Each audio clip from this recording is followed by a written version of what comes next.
Hey guys, are you really struck with the name of English? Do you really think it is beyond your capacity? No, it's not like that. It's not like a nightmare. Trust me guys, a sea of difference is about to happen. ऐसे भी दोस्तों, इंतजार के वक्त चले गए, कोशिशों का दौर आया है और आप अपने दिल को थाम के बैठ जाएं क्योंकि आपकी दुनिया बदलने कोई और आया है। Heartily welcome to my dear students. This is Kumar Devasis and I'm going to make your journey of learning English exciting and thrilling. Trust me guys, it's all like having fun with lots of dialogues and easygoing practices. So guys, let's start. देखिए क्या है ना, आप एक बात सबसे पहले जान जाइए कि आपका जो सफर अंग्रेजी का शुरू हो रहा है, सबसे महत्वपूर्ण बात ये है कि अगर आप अंग्रेजी बोलना और लिखना नहीं सीखे हैं तो आप जान जाइए दोस्तों कि आप अंग्रेजी बिल्कुल भी नहीं सीखे हैं। अगर आपको रट्टा मार के आपके जो भी क्वेश्चन आंसर्स हैं या फिर समरी है, ये सब अगर आपको याद करना पड़ता है तो आप समझ जाइए आपके साथ धोखा हो रहा है। आप अंग्रेजी सीख नहीं रहे हैं क्योंकि आप में इतनी एबिलिटी होनी चाहिए कि आपके दिमाग में कुछ भी शब्द आए, कुछ भी हिंदी के वाक्य आए तो उसका आप जो है ट्रांसलेशन, जिसको हम अनुवाद कहते हैं, वो आप आसानी से यूं ही खेलते हंसते बोलते कर लें, कभी भी सोते उठते बैठे कभी भी, तब आप समझिए कि आप इंग्लिश में निपुण हो गए, आप बेहतर इंग्लिश सीख रहे हैं। जैसे क्या, जैसे बोलते हैं कि भाई दिमाग में आ गए, भाड़ में जाओ, हटो दिमाग में खराब, भाड़ में जाओ, तो उसकी इंग्लिश होती है गो टू डॉग्स। जैसे बोलते हैं कि कोई दोस्त का ही घर का कोई आदमी जो है वो अस्पताल में बीमार पड़ा है, तो आप बोलते हैं कि भगवान न करे ऐसा हो, यानी कुछ बुरा ना हो, तो उसकी अंग्रेजी होती है मे गॉड फॉरबिड। अब जैसे क्या है कि बहुत कुछ लोग जो है बेकार की बातें करते हैं, तो आप बोलते हैं कि ये सब बेकार की बात है, तो उसकी इंग्लिश होती है जैसे हॉगवाश। जैसे कि वह एक पकाऊ इंसान है, तो इसकी इंग्लिश होती है he is son of a gun. फिर बोलते हैं कि कहीं फंस गए, अब कोई उपाय ही नहीं है, तो आप बोलते हैं कि भाई बस यही एकमात्र रास्ता है, तो उसकी अंग्रेजी होती है the dam is the only consequence. तो बात यह है कि आपके दिमाग में कुछ भी आए और आप कुछ भी, मतलब जो भी हिंदी आ रही है उसकी आप अनुवाद कर पाए, तब आपको मजा आएगा, तब आपको लगेगा नहीं भाई अब जो है जिस तरह से ब्रेड पे बटर लगती है ना इजी में, उसी तरह से जो है आपकी अंग्रेजी भी बेहतर होती जा रही है और आपको मजा आएगा जब। तो देखिए आज मैं आपको बताने जा रहा हूँ एक बहुत ही आसान और बहुत ही बेहतरीन तरीका जिसमें आप 100 से ज्यादा सेंटेंस बना सकते हैं बच्चों। आपको लगेगा नहीं, ये देखिए ये जो मैंने लिख रखा है ऊपर में स्ट्रक्चर, जिसका फॉर्मूला आप देख लीजिए, सब्जेक्ट प्लस इजआरएम प्लस कॉम्प्लीमेंट है ना। तो ये सब्जेक्ट का मतलब वो हो गया कि जिसके बारे में हम बात करते हैं, जैसे किसी व्यक्ति के बारे में बात करते हैं ना, या किसी वस्तु के बारे में बात करते हैं, तो जिसके बारे में भी हम बात करते हैं वो क्या है, सब्जेक्ट है। और जैसा सब्जेक्ट रहेगा उसी हिसाब से इज, आर और एम का प्रयोग हम करेंगे। और लास्ट में जो है कॉम्प्लीमेंट है। कॉम्प्लीमेंट का शुद्ध अर्थ होता है पूरक। क्या होता है? पूरक। पूरक का मतलब सिंपल है, जो पूरा करता है ना। तो जो सेंटेंस के अर्थ को क्या करे, पूरा करे, उसको हम क्या बोलेंगे, कॉम्प्लीमेंट। अब टेंशन ये है कि भाई इज, आर और एम का,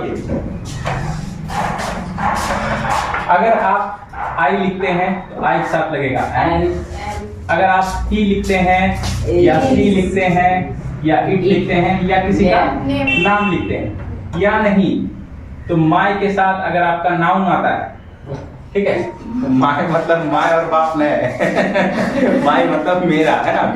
तो माय के साथ अगर नाउन आता है तो भी आपको क्या यूज करना है, इट का प्रयोग करना है, ठीक है। इस सेशन में आपको हम इतना ही बता रहे हैं। और जो है फिर वी, यू और दे, और अगर संख्या एक से ज्यादा हो, जैसे एक से ज्यादा बॉयज है ना, एक से ज्यादा गर्ल्स, इन सब के साथ आपको क्या यूज करना है, आर का प्रयोग करना है, आर। तो देख लीजिए मैंने यहाँ लिख रखा है कि इस स्ट्रक्चर का जो इस्तेमाल है वो किसके लिए है, किसी व्यक्ति के लिए, पर्सन के लिए, किसी वस्तु के लिए, और उसके बारे में हमको क्या जानना रहता है, उसके सिचुएशन के बारे में, यानी उसकी हालत या दशा। जैसे क्या, कोई कमजोर है, कोई गरीब है, कोई अमीर है, कोई लाचार है, कोई बेकार है ना। तो ऐसा बहुत सारा वर्ड्स जो है हम बना सकते हैं। तो उसके सिचुएशन के बारे में जानते हैं, उसकी हालत के बारे में जानते हैं। दूसरा जो है पोजीशन है, क्या पढ़ेंगे, पोजीशन। उसके पद के बारे में, जैसे वह एक प्रिंसिपल है, वह एक जीएम है ना, या वह एक प्रधानमंत्री है या चीफ मिनिस्टर है या कुछ भी। तो ये सब में जो हम बात कर रहे हैं, ये किसके बारे में बात कर रहे हैं? इंसान के पद के बारे में। तो पद के बारे में भी जानना होगा तो हम इसी स्ट्रक्चर का इस्तेमाल करेंगे। दूसरा जो है इंफॉर्मेशन।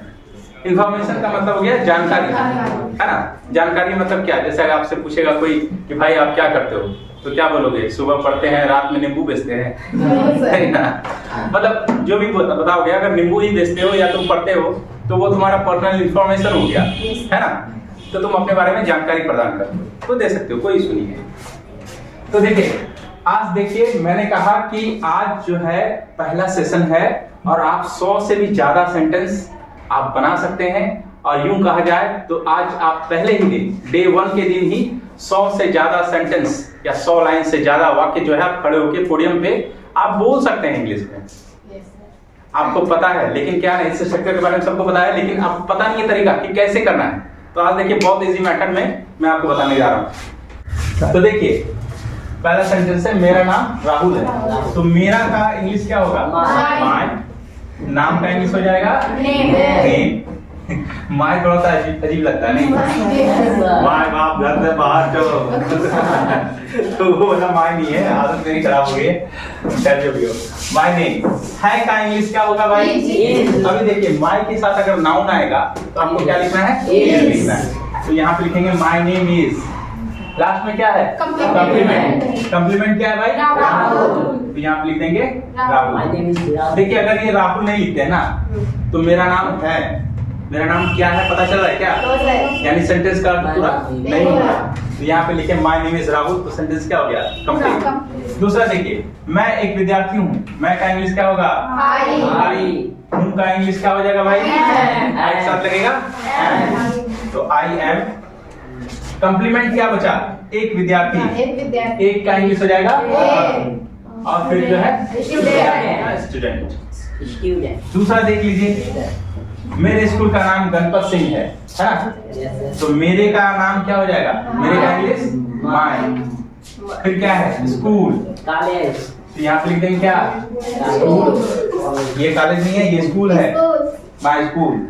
उसके बाद देखिए फिर क्या है? नाम ना। My school name is. क्या नाम है? गणपत सिंह। यहाँ पे लिख देंगे गणपत सिंह। क्लियर? ये सब आप क्या कर रहे हैं? ये सारी जो है आप अपने बारे में इंफॉर्मेशन दे रहे हैं सामने वाले को, है ना। अगर आपको बोल देगा कि भाई खड़ा हो जाइए, खड़ा होकर आप जो है अपने बारे में और अपने परिवार के बारे में कम से कम 2 मिनट बोलिए। तो कैसे बोलेंगे? तो हम ऐसे ही बोलेंगे। और देखिए, मेरा प्रिय विषय अंग्रेजी है, तो मेरा का इंग्लिश क्या हो जाएगा? माय। प्रिया का इंग्लिश क्या हो जाएगा? फेवरेट। यहाँ फेवरेट लिख देंगे, ठीक। फिर क्या है? विषय है ना। विषय की इंग्लिश क्या होती है? सब्जेक्ट। तो अब देखिए माय के साथ क्या, ये सब नाउन है ना। तो माय के साथ नाउन आएगा तो क्या लिखना है? इज। यहाँ लिख दिए इज। लास्ट में बचा कॉम्प्लीमेंट। कॉम्प्लीमेंट क्या है? अंग्रेजी। यहाँ लिख देंगे इंग्लिश। दूसरा सेगमेंट देखिए, मेरा उम्र 24 साल है, तो मेरा का इंग्लिश हो जाएगा माय। उम्र का इंग्लिश एज। और है तो माय प्लस नाउन आया ना। तो माय प्लस नाउन के साथ क्या लिखेंगे? एज। माय एज इज 24 साल, तो लिखेंगे 24 इयर्स। समझ रहे हो बच्चों? मैं 10वीं कक्षा का छात्र हूँ, तो मैं का इंग्लिश हो जाएगा आई। आई के साथ क्या लगेगा? एम। और 10वीं कक्षा का छात्र हूँ तो I am a student of class 10, है ना। 10। फिर देखिए, मैं मेरे स्कूल के प्रधानाध्यापक का नाम सुनील प्रसाद है, तो मेरे स्कूल तो इंग्लिश क्या हो जाएगा? माय स्कूल, है ना। देखिए प्रधानाध्यापक का, तो का इंग्लिश जो है एपोस्ट्रोफी लगाते हैं। अब सबसे बड़ा दिक्कत ये है कि का के की, है ना, जो संबंध दिखाते हैं, तो उसका हम कैसे हम इंग्लिश कराएंगे या कैसे बनाएंगे वो आपको हम नेक्स्ट सेशन में बताएंगे, नेक्स्ट वीडियो में। फिलहाल आप ये जानिए कि जब भी कोई सजीव चीज हो जो जिंदा है, उसमें अगर कोई संबंध बताना हो उसके साथ किसी चीज का, तो उसमें एपोस्ट्रोफी लगाते हैं, ये वाला, इसको क्या बोलते हैं, एपोस्ट्रोफी। तो यहाँ पे देखिए माय स्कूल, प्रिंसिपल का है ना, प्रधानाध्यापक का, तो प्रिंसिपल में क्या लगा देंगे, apostrophe s. But school principal नाम का इंग्लिश क्या हो जाएगा, नेम इज, क्या नाम है, सुनील प्रसाद। तो ये कम्प्लीमेंट हो गया, यहाँ पे लिखेंगे सुनील प्रसाद। कोई दिक्कत? नेक्स्ट देखिए, मैं ईमानदार और मेहनती हूँ, ठीक ना। तो मैं ईमानदार और मेहनती हूँ, ये भी आप अपने ही बारे में बता रहे हैं। तो मैं का इंग्लिश हो जाएगा आई के साथ क्या लगेगा, एम। अब बचा क्या, कम्प्लीमेंट। ईमानदार का इंग्लिश ऑनेस्ट, है ना, इसका उच्चारण क्या है, और की इंग्लिश हो गई, और मेहनती की इंग्लिश होगी लेबोरियस। क्या पढ़ेंगे, लेबोरियस। आ रहा बात समझ में? Yes sir. समझ रहे हो छोटू? Yes sir. गुड। बाल कैसा, तुम बाल कैसा रखे हो, नारियल के तरह हैं, बाल लगभग छीला और नारियल लगता रहेगा आदमी के तरह। अभी लोग क्या है ना, मार्केट में चला जाएगा, नारियल के बीच में बैठा रहेगा तो लगेगा नारियले नहीं, दूर से देखो नारियल नजर आएगा, सब पीछे से लगता है। जिसको बड़ा नारियल करने का शौक होगा वो बोलेगा नहीं, हम हो वही नारियल लेगो 100 टका के लग जाए। तो देखो, मैं एक अच्छा खिलाड़ी हूँ, मैं का इंग्लिश आई, हूँ का इंग्लिश क्या होगा, एम।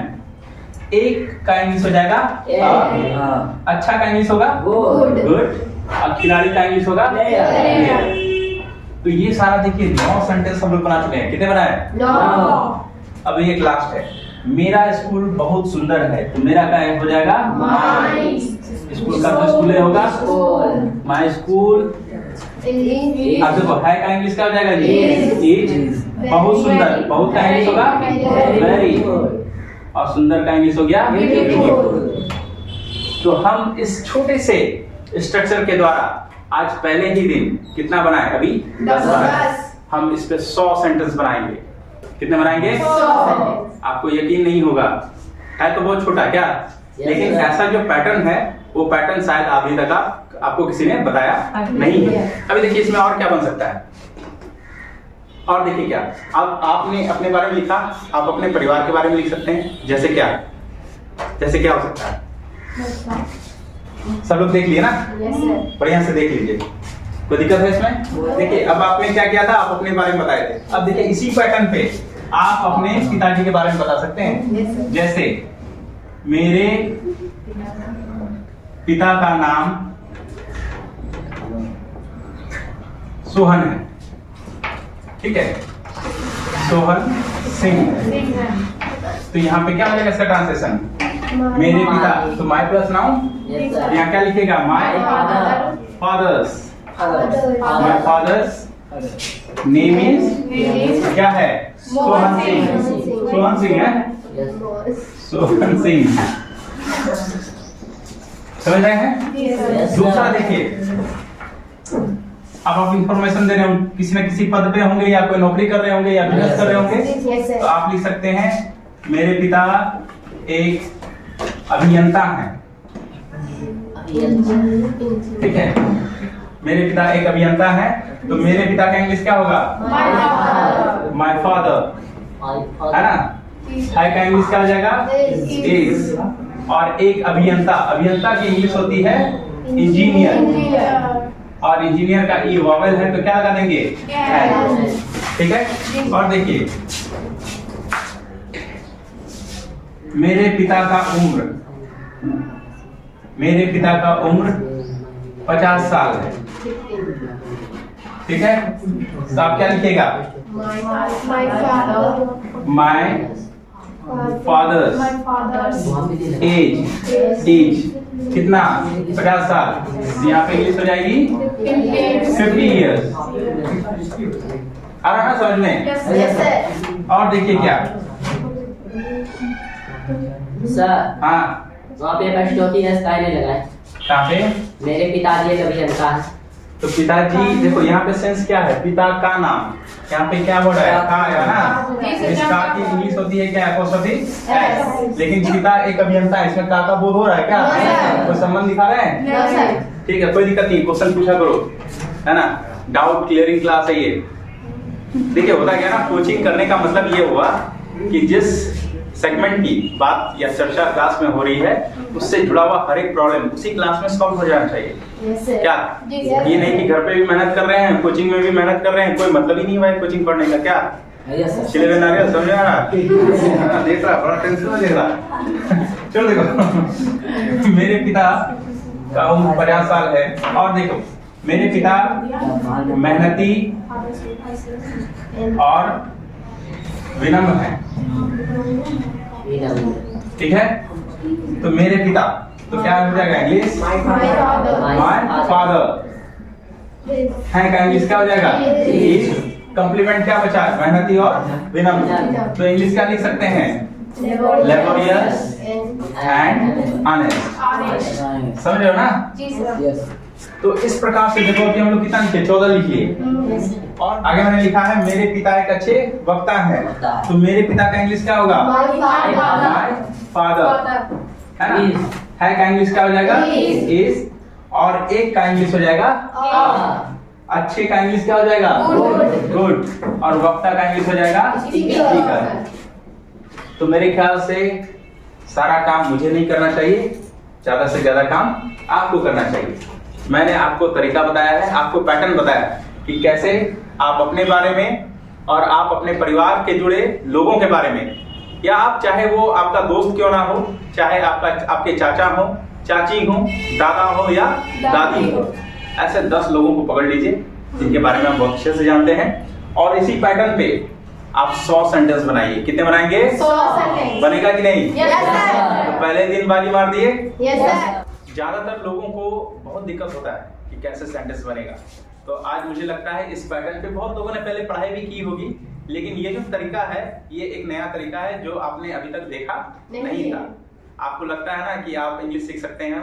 Yes sir. और भी क्लासेस अभी होने बाकी है, अभी तो स्टार्टिंग है, यस सर। अभी तो मैंने चलना शुरू किया है। क्या? Yes sir.